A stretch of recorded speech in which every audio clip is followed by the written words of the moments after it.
Magandang umaga mga ka-happy hour. Narito ang mga balita para sa MBC TV Network News Update, 9 AM edition. AFP, papalag sa mga ilegal na aksyon ng China sa WPS. Yan ang MBC TV Network News, ni Edniel Parosa. Papalagan ng sandatahang lakas ng Pilipinas ang mga ilegal na aksyon ng China sa inaangkin nitong karagatang sakop ng West Philippine Sea.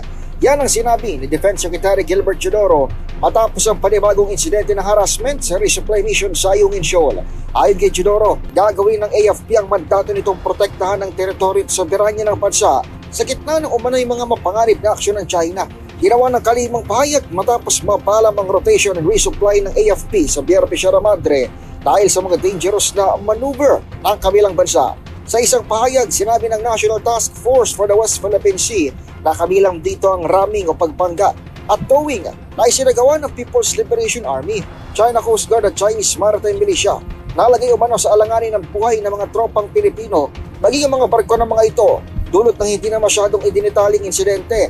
Hanggang ngayon, nananatiling tikom ang bibig ng AFP sa tunay na naganap sa karagatan at sitwasyon ng mga sundalo sa naturang misyon. Para sa MBC TV and Network News, ito si Edniel Parosa. Sama-sama tayo, Pilipino.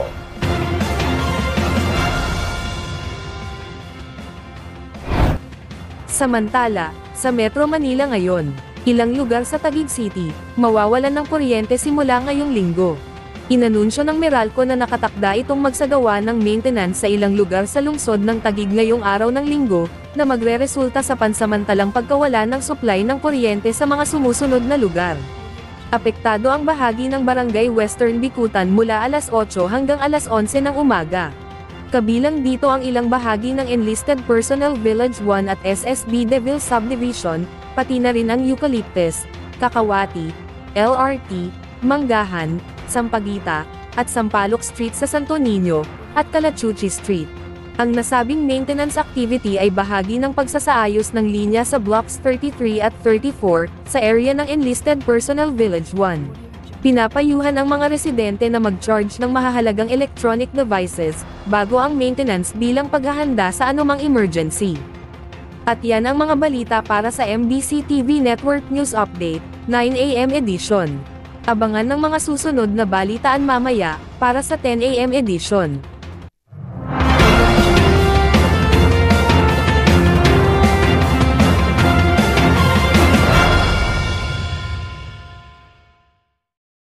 Mga ka-happy hour, kung gusto mong manood ang mga balita sa MBC TV Network News Update, mag-subscribe sa aming YouTube channel, i-like ang aming Facebook page, at i-follow sa aming TikTok account.